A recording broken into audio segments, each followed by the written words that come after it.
तो हम लोग आज डिस्कस करने वाले हैं रिफ्लेक्शन। क्या रिफ्लेक्शन? तो देखो रिफ्लेक्शन में हम लोग यह जानने की कोशिश करेंगे कि रिफ्लेक्शन तुम लोग पढ़े थे कि bouncing back of light is called reflection, ठीक है। लेकिन आज हम लोग यह जानने की कोशिश करेंगे कि रिफ्लेक्शन में कुछ प्रकार के होते हैं, वो रिफ्लेक्शन कौन कौन से होते हैं उनको हम लोग जानेंगे। तो टाइप्स ऑफ रिफ्लेक्शन आज का टॉपिक क्या है, टाइप्स ऑफ रिफ्लेक्शन। तो रिफ्लेक्शन को हम लोग डिस्कस करने वाले हैं। तो अगर हम बात करें बेसिकली रिफ्लेक्शन, तो रिफ्लेक्शन दो प्रकार के होते हैं। कितने प्रकार के होते हैं? एक का नाम है रेगुलर रिफ्लेक्शन और दूसरे का नाम है इरेगुलर रिफ्लेक्शन। तो आपके सामने लिखा हुआ है कि रेगुलर रिफ्लेक्शन किसे बोलते हैं और इरेगुलर रिफ्लेक्शन किसे बोलते हैं। तो देखिए, when a light rays fall on a smooth, अब स्मूथ का मतलब यहाँ पे चिकना, एंड पॉलिश सरफेस, किसी भी अगर सरफेस को हम पॉलिश कर दें या सरफेस स्मूथ बना दें तो वहां पे जब लोग लाइट फॉल कराते हैं और लाइट पूरे के पूरे रिफ्लेक्ट कर जाती है और वो भी पैरेलल करती है, ठीक है।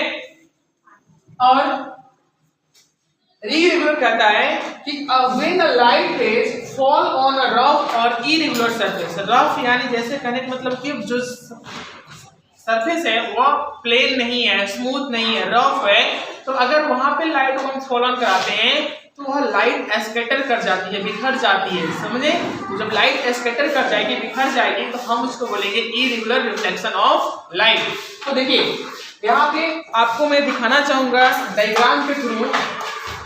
जब सपोज दैट मान लीजिए कि ये मेरा एक प्लेन सरफेस है, क्या है, प्लेन सरफेस है, और इस सरफेस पे मैं इसके एक सतह को मैं पॉलिश कर देता हूँ, ठीक है।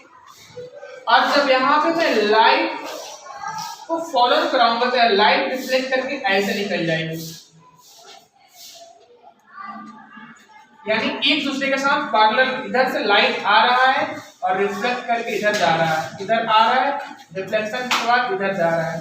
तो देखिएगा इस डायग्राम में कि लाइट जो है वो आया और इस स्मूथ सरफेस से टकराया, और टकराने के बाद जो रिफ्लेक्शन हुआ वो देखिए, अब जो रिफ्लेक्शन हुआ, रिफ्लेक्शन क्या है, पैरेलल वे में है। कैसा है, पैरेलल वे में है। जब पैरेलल रिफ्लेक्शन होता है तो हम उसको बोलते हैं रेगुलर रिफ्लेक्शन। और रेगुलर रिफ्लेक्शन तभी पॉसिबल है जब वह उसका सरफेस कैसा हो चाहिए, स्मूथ या पॉलिश्ड। अब देखना ध्यान से, इसकी बात करते हैं इरेगुलर की।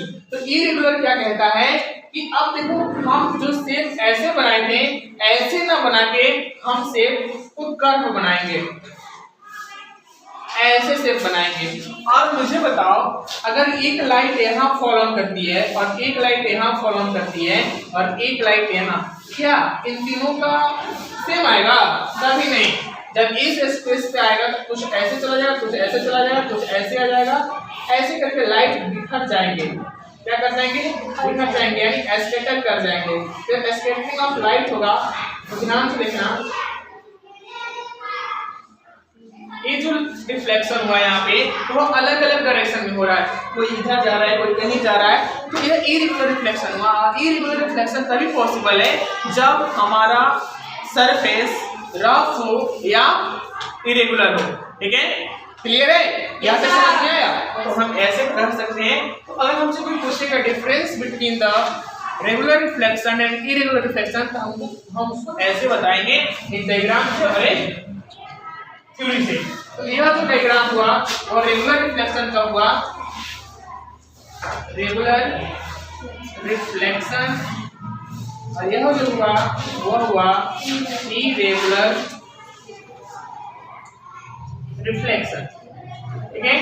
अब देखो हम लोग बात करने वाले हैं नेक्स्ट क्लास में वर्चुअल एंड रियल इमेज के बारे में, कि रियल इमेज का फॉर्म कब होगा, वर्चुअल इमेज का फॉर्मेशन कब होगा, आखिर इन दोनों के बीच में क्या डिफरेंस वगैरह होते हैं। इन सभी क्वेश्चन का आंसर हम लोग ढूंढने की कोशिश करेंगे और जानेंगे भी। और आज की क्लास में हम लोग बस यह सीखें कि जो रेगुलर होता है और इरेगुलर रिफ्लेक्शन होता है, उनके बीच का डिफरेंस क्या होता है और ये कैसे काम करते हैं। ओके, तो आशा और उम्मीद है कि आप रिफ्लेक्शन को अच्छे से समझ गए होंगे। तब तक के लिए थैंक यू।